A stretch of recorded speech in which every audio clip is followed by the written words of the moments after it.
Shalom sahabat Gebada, apa kabar hari ini? Senang sekali dapat bertemu dengan saudara-saudari semua dalam gerakan Baca Dengar Alkitab atau Gebada. Saya Pendeta Tommy Lengkong dari PGLI. Pada hari ini mari kita merenungkan keajaiban-keajaiban dalam kitab suci, terutama dalam kitab Kejadian, dalam pasal 7 hingga pasal 11. Kita dihadapkan pada peristiwa-peristiwa luar biasa yang menggugah hati dan memberi kita pelajaran berharga tentang keadilan, kasih, dan kuasa Tuhan. Kita mulai dengan peristiwa air bah Nuh. Di tengah dunia yang penuh dosa, Tuhan memutuskan untuk memberi hukuman, namun juga memberikan kesempatan bagi Nuh dan keluarganya untuk diselamatkan melalui bahtera yang dibuat atas perintahnya. Hal ini mengajarkan kita tentang keadilan Tuhan dan juga kasih-Nya yang tak terbatas. Bahkan setelah air bah surut, Nuh dan keluarganya menunggu di dalam bahtera sampai ada perintah Tuhan. Begitu keluar dari bahtera, hal pertama yang ia lakukan adalah membangun mezbah untuk mempersembahkan korban bakaran sebagai tanda syukur atas penyelamatannya. Hal ini menunjukkan pentingnya pengabdian dan rasa syukur terhadap Tuhan atas segala berkat yang diberikannya. Selanjutnya Tuhan membuat perjanjian dengan keluarga Nuh. Selain berkat yang diberikannya kepada Adam dan Hawa, Tuhan berjanji melalui pelangi sebagai tanda perjanjian. Tuhan berjanji untuk tidak pernah lagi membinasakan seluruh umat manusia dengan air bah. Ini adalah janjinya yang tidak berubah, mengingatkan kita akan kebaikannya yang abadi. Lantas, mengapa berkat yang diberikan kepada Adam diberikan kembali kepada Nuh? Bukankah Tuhan mau mengatakan bahwa Dia tidak akan melupakan atau meninggalkan kita? Dan janji-janjinya tidak berubah. Namun kita juga belajar dari kisah Menara Babel. Manusia dalam kebanggaan dan ambisi mereka membangun menara untuk mencapai langit dan membuat nama mereka terkenal.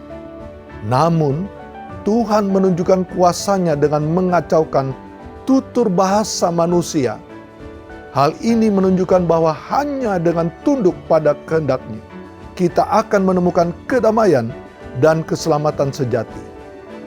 Dengan merenungkan kisah-kisah ini dan mengingat Tuhan yang mengampuni segala dosa kita, mari kita mendekatkan diri kepada Tuhan dalam ibadah, menghormati-Nya, dan bersyukur atas kasih-Nya yang tiada tara. Mari kita terus mempelajari dan menghayati firman-Nya dengan membaca Kejadian pasal 7 sampai 11 bersama-sama.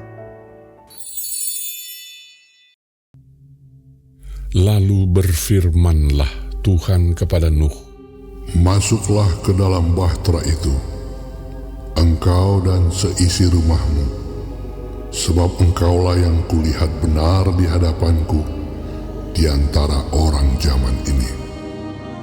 Dari segala binatang yang tidak haram, haruslah kau ambil 7 pasang, jantan dan betinanya. Tetapi dari binatang yang haram 1 pasang, jantan dan betinanya. Juga dari burung-burung di udara 7 pasang, jantan dan betina, supaya terpelihara hidup keturunannya di seluruh bumi. Sebab 7 hari lagi, Aku akan menurunkan hujan ke atas bumi 40 hari 40 malam lamanya. Dan Aku akan menghapuskan dari muka bumi segala yang ada yang Kujadikan itu." Lalu Nuh melakukan segala yang diperintahkan Tuhan kepadanya. Nuh berumur 600 tahun ketika air bah datang meliputi bumi. Masuklah Nuh ke dalam bahtera itu bersama-sama dengan anak-anaknya dan istrinya dan istri anak-anaknya karena air bah itu. Dari binatang yang tidak haram dan yang haram, dari burung-burung dan dari segala yang merayap di muka bumi, datanglah sepasang mendapatkan Nuh ke dalam bahtera itu, jantan dan betina, seperti yang diperintahkan Allah kepada Nuh. Setelah 7 hari datanglah air bah meliputi bumi. Pada waktu umur Nuh 600 tahun, pada bulan yang kedua, pada hari yang ke-17 bulan itu, pada hari itulah terbelah segala mata air samudera raya yang dahsyat dan terbukalah tingkap-tingkap di langit. Dan turunlah hujan lebat meliputi bumi 40 hari 40 malam lamanya. Pada hari itu juga masuklah Nuh serta Sem, Ham dan Yafet, anak-anak Nuh dan istri Nuh dan ketiga istri anak-anaknya bersama-sama dengan dia ke dalam bahtera itu. Mereka itu dan segala jenis binatang liar dan segala jenis ternak dan segala jenis binatang melata yang merayap di bumi dan segala jenis burung, yakni segala yang berbulu bersayap. Dari segala yang hidup dan bernyawa datanglah sepasang mendapatkan Nuh ke dalam bahtera itu. Dan yang masuk itu adalah jantan dan betina dari segala yang hidup, seperti yang diperintahkan Allah kepada Nuh. Lalu Tuhan menutup pintu bahtera itu di belakang Nuh. 40 hari lamanya air bah itu meliputi bumi. Air itu naik dan mengangkat bahtera itu sehingga melampung tinggi dari bumi. Ketika air itu makin bertambah-tambah dan naik dengan hebatnya di atas bumi, terapung-apunglah bahtera itu di muka air. Dan air itu sangat hebatnya bertambah-tambah meliputi bumi. Dan ditutupinyalah segala gunung tinggi di seluruh kolong langit. Sampai 15 hasta di atasnya bertambah-tambah air itu, sehingga gunung-gunung ditutupinya. Lalu mati binasalah segala yang hidup, yang bergerak di bumi, burung-burung, ternak dan binatang liar, dan segala binatang merayap yang berkeriapan di bumi, serta semua manusia. Matilah segala yang ada nafas hidup dalam hidungnya, segala yang ada di darat. Demikianlah dihapuskan Allah segala yang ada, segala yang di muka bumi, baik manusia maupun hewan dan binatang melata dan burung-burung di udara, sehingga semuanya itu dihapuskan dari atas bumi. Hanya Nuh yang tinggal hidup dan semua yang bersama-sama dengan dia dalam bahtera itu. Dan berkuasalah air itu di atas bumi 150 hari lamanya.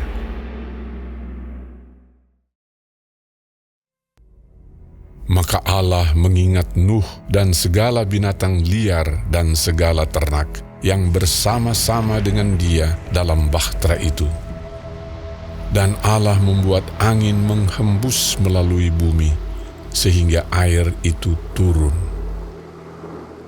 Ditutuplah mata-mata air samudera raya serta tingkap-tingkap di langit, dan berhentilah hujan lebat dari langit. Dan makin surutlah air itu dari muka bumi. Demikianlah berkurang air itu sesudah 150 hari. Dalam bulan yang ke-7, pada hari yang ke-17 bulan itu, terkandaslah bahtera itu pada pegunungan Ararat. Sampai bulan yang ke-10, makin berkuranglah air itu. Dalam bulan yang ke-10, pada tanggal 1 bulan itu, tampaklah puncak-puncak gunung. Sesudah lewat 40 hari, maka Nuh membuka tingkap yang dibuatnya pada bahtera itu. Lalu ia melepaskan seekor burung gagak, dan burung itu terbang pulang pergi sampai air itu menjadi kering dari atas bumi. Kemudian dilepaskannya seekor burung merpati untuk melihat apakah air itu telah berkurang dari muka bumi. Tetapi burung merpati itu tidak mendapat tempat tumpuan kakinya, dan pulanglah ia kembali mendapatkan Nuh ke dalam bahtera itu, karena di seluruh bumi masih ada air. Lalu Nuh mengulurkan tangannya, ditangkapnya burung itu dan dibawanya masuk ke dalam bahtera. Ia menunggu 7 hari lagi, kemudian dilepaskannya pula burung merpati itu dari bahtera. Menjelang waktu senja, pulanglah burung merpati itu mendapatkan Nuh, dan pada paruhnya dibawanya sehelai daun zaitun yang segar. Dari situlah diketahui Nuh bahwa air itu telah berkurang dari atas bumi. Selanjutnya ditunggunya pula 7 hari lagi. Kemudian dilepaskannya burung merpati itu, tetapi burung itu tidak kembali lagi kepadanya. Dalam tahun ke-601, dalam bulan pertama, pada tanggal 1 bulan itu, sudahlah kering air itu dari atas bumi. Kemudian Nuh membuka tutup bahtera itu dan melihat-lihat. Ternyatalah muka bumi sudah mulai kering.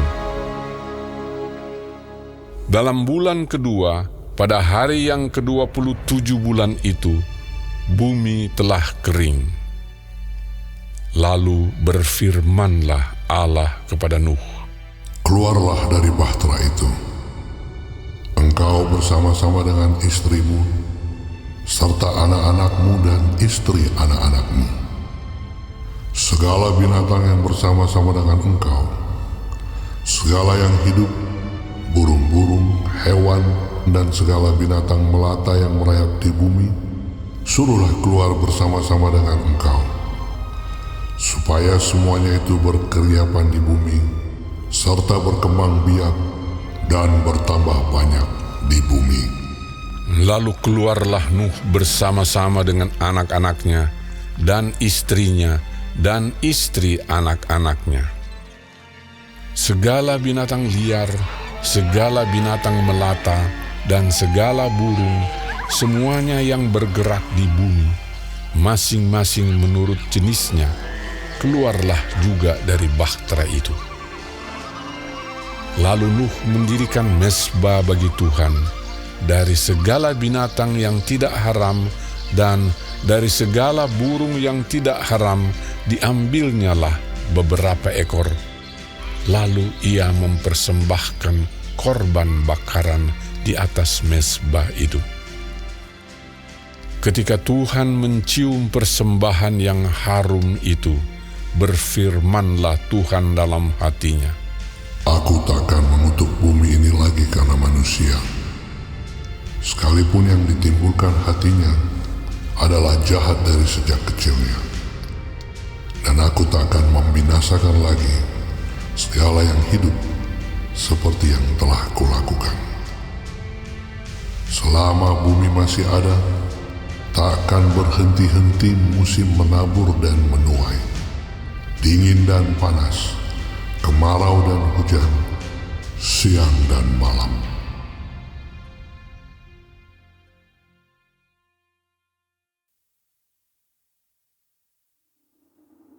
Lalu Allah memberkati Nuh dan anak-anaknya serta berfirman kepada mereka, Beranak cuculah, dan bertambah banyaklah, serta penuhilah bumi.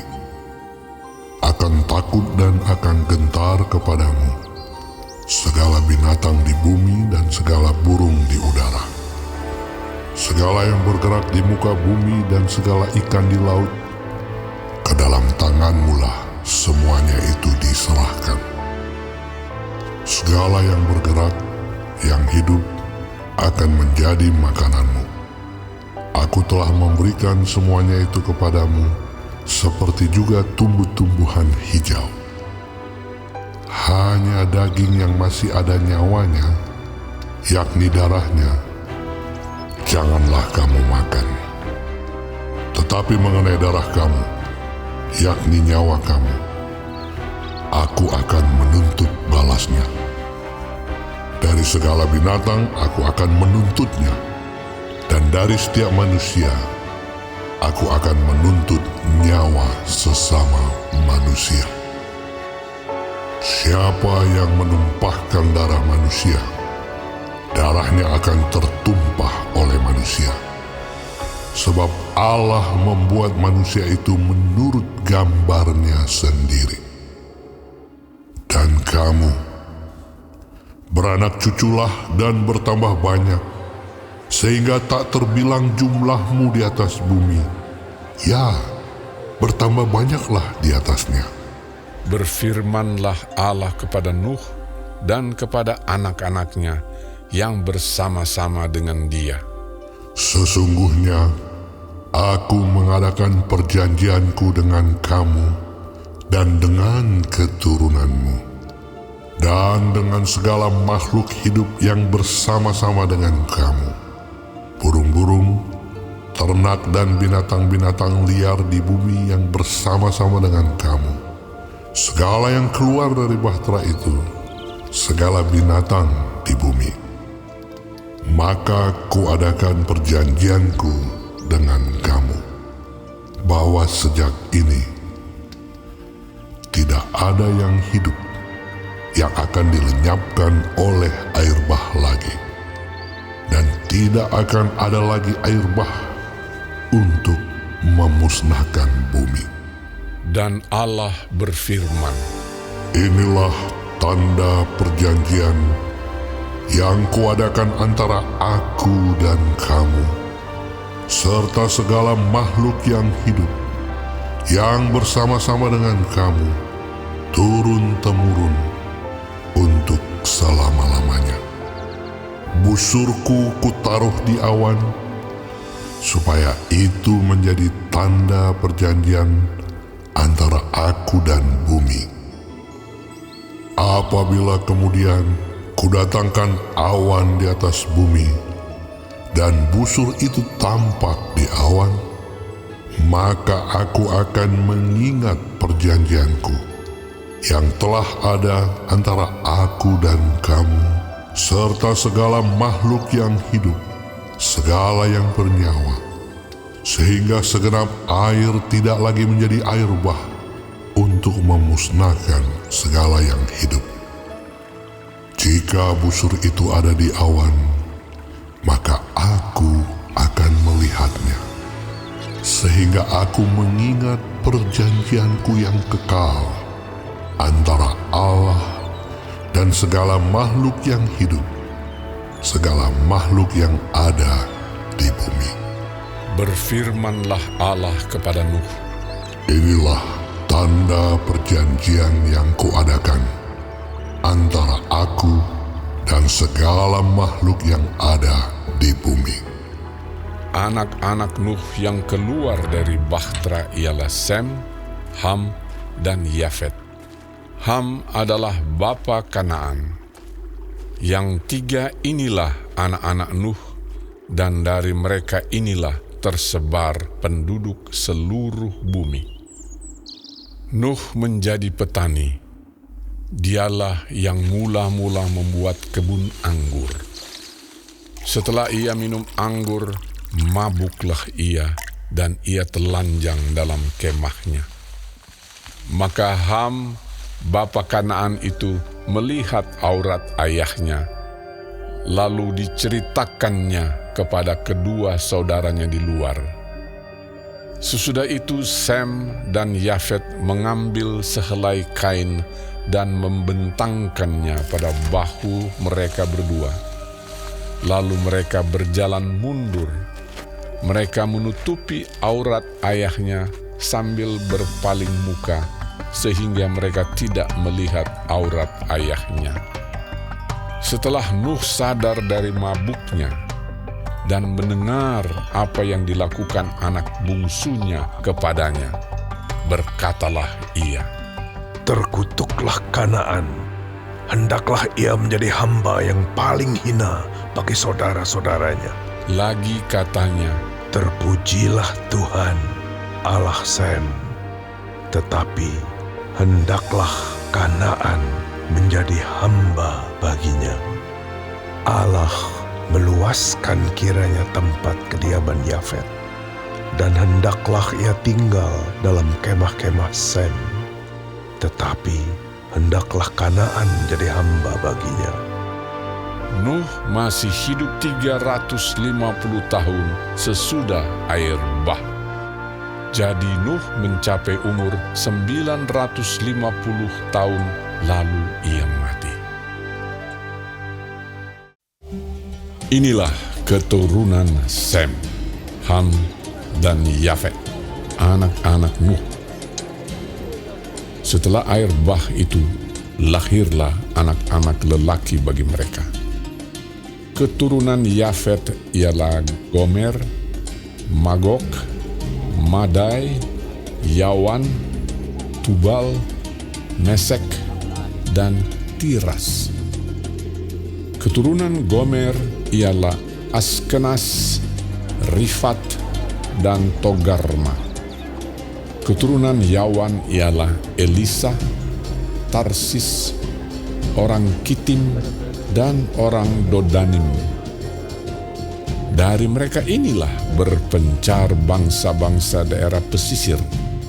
Itulah keturunan Yafet, masing-masing di tanahnya, dengan bahasanya sendiri menurut kaum dan bangsa mereka. Keturunan Ham ialah Kush, Misraim, Put, dan Kanaan. Keturunan Kush ialah Seba, Hawila, Sabta, Raema, dan Sabteka. Anak-anak Raema ialah Sheba dan Dedan. Kush memperanakkan Nimrod. Dialah yang mula-mula sekali orang yang berkuasa di bumi. Ia seorang pemburu yang gagah perkasa di hadapan Tuhan. Sebab itu dikatakan orang, seperti Nimrod, seorang pemburu yang gagah perkasa di hadapan Tuhan. Mula-mula kerajaannya terdiri dari Babel, Erek, dan Akad, semuanya di tanah Sinear. Dari negeri itu ia pergi ke Asyur, lalu mendirikan Niniwe, Rehoboth Ir, Kalah. Dan Resen di antara Niniwe dan Kalah, itulah kota besar itu. Misraim memperanakkan orang Ludim, orang Anamim, orang Lehabim, orang Naftuhim, orang Patrusim, orang Kasluhim, dan orang Kaftorim. Dari mereka inilah berasal orang Filistin. Kanaan memperanakkan Sidon, anak sulungnya, dan Het, serta orang Yebusi, orang Amori, dan orang Girgasi, orang Hewi, orang Arki, orang Sini, orang Arwadi, orang Semari, dan orang Hamati. Kemudian berseraklah kaum-kaum orang Kanaan itu. Daerah orang Kanaan adalah dari Sidon ke arah Gerar sampai ke Gaza, ke arah Sodom, Gomora, Atma, dan Zeboim sampai ke Lasa. Itulah keturunan Ham menurut kaum mereka, menurut bahasa mereka, menurut tanah mereka, menurut bangsa mereka. Lahirlah juga anak-anak bagi Sem, bapa semua anak Eber, serta abang Yafet. Keturunan Sem ialah Elam, Asyur, Arpaksad, Lut, dan Aram. Keturunan Aram ialah Us, Hul, Geter, dan Mas. Arpaksad memperanakan Selah, dan Selah memperanakan Eber. Bagi Eber lahir 2 anak laki-laki. Nama yang seorang ialah Pelek, sebab dalam zamannya bumi terbagi, dan nama adiknya ialah Yoktan. Yoktan memperanakkan Almodad, Selef, Hazar Mawet, dan Yerah, Hadoram, Uzal, dan Dikla, Obal, Abimael, dan Sheba, Ofir, Havilah, dan Yobab. Itulah semuanya keturunan Yoktan. Daerah kediaman mereka terbentang dari Mesa ke arah Sefar, yaitu pegunungan di sebelah timur. Itulah keturunan Sem menurut kaum mereka, menurut bahasa mereka, menurut tanah mereka, menurut bangsa mereka. Itulah segala kaum anak-anak Nuh menurut keturunan mereka, menurut bangsa mereka. Dan dari mereka itulah berpencar bangsa-bangsa di bumi setelah air bah itu. Adapun seluruh bumi satu bahasanya dan satu logatnya. Maka berangkatlah mereka ke sebelah timur dan menjumpai tanah datar di tanah Sinear. Lalu menetaplah mereka di sana. Mereka berkata seorang kepada yang lain, "Marilah kita membuat batu bata dan membakarnya baik-baik." Lalu bata itulah dipakai mereka sebagai batu dan tergala-gala sebagai tanah liat. Juga kata mereka, "Marilah kita dirikan bagi kita sebuah kota dengan sebuah menara yang puncaknya sampai ke langit.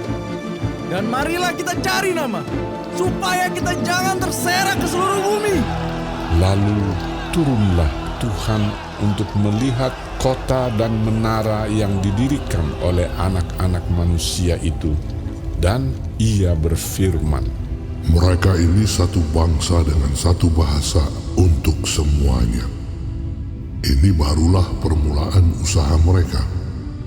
Mulai dari sekarang, apapun juga yang mereka rencanakan, tidak ada yang tidak akan dapat terlaksana. Baiklah kita turun dan mengacau balaukan di sana bahasa mereka, sehingga mereka tidak mengerti lagi bahasa masing-masing. Demikianlah mereka diserahkan Tuhan dari situ ke seluruh bumi, dan mereka berhenti mendirikan kota itu. Itulah sebabnya sampai sekarang nama kota itu disebut Babel, karena disitulah dikacau balaukan Tuhan bahasa seluruh bumi, dan dari situlah mereka diserahkan Tuhan ke seluruh bumi. Inilah keturunan Sem. Setelah Sem berumur 100 tahun, ia memperanakkan Arpaksad 2 tahun setelah air bah itu. Sem masih hidup 500 tahun setelah ia memperanakkan Arpaksad. Dan ia memperanakkan anak-anak lelaki dan perempuan. Setelah Arpaksad hidup 35 tahun, ia memperanakkan Selah. Arpaksad masih hidup 403 tahun setelah ia memperanakkan Selah. Dan ia memperanakkan anak-anak lelaki dan perempuan. Setelah Selah hidup 30 tahun, ia memperanakkan Eber. Selah masih hidup 403 tahun setelah ia memperanakkan Eber, dan ia memperanakkan anak-anak lelaki dan perempuan. Setelah Eber hidup 34 tahun, ia memperanakkan Peleg. Eber masih hidup 430 tahun setelah ia memperanakkan Peleg, dan ia memperanakkan anak-anak lelaki dan perempuan. Setelah Peleg hidup 30 tahun, ia memperanakkan Rehu. Peleg masih hidup 209 tahun setelah ia memperanakkan Rehu, dan ia memperanakkan anak-anak lelaki dan perempuan. Setelah Rehu hidup 32 tahun, ia memperanakkan Seruk. Rehu masih hidup 207 tahun setelah ia memperanakkan Seruk, dan ia memperanakkan anak-anak lelaki dan perempuan. Setelah Seruk hidup 30 tahun, ia memperanakkan Nahor. Seruk masih hidup 200 tahun setelah ia memperanakkan Nahor, dan ia memperanakkan anak-anak lelaki dan perempuan. Setelah Nahor hidup 29 tahun, ia memperanakkan Terah. Nahor masih hidup 119 tahun setelah ia memperanakkan Terah, dan ia memperanakkan anak-anak lelaki dan perempuan. Setelah Terah hidup 70 tahun, ia memperanakkan Abram, Nahor, dan Haran. Inilah keturunan Terah. Terah memperanakkan Abram, Nahor, dan Haran memperanakkan Lot. Ketika Terah ayahnya masih hidup, matilah Haran di negeri kelahirannya di Ur Kasdim. Abram dan Nahor kedua-duanya kawin. Nama istri Abram ialah Sarai, dan nama istri Nahor ialah Milka. Anak Haran ayah Milka dan Yiska. Sarai itu mandul, tidak mempunyai anak. Lalu Terah membawa Abram anaknya serta cucunya Lot, yaitu anak Haran, dan Sarai menantunya, istri Abram anaknya. Ia berangkat bersama-sama dengan mereka dari Ur Kasdim untuk pergi ke tanah Kanaan. Lalu sampailah mereka ke Haran dan menetap di sana. Umur Terah ada 205 tahun, lalu ia mati di Haran.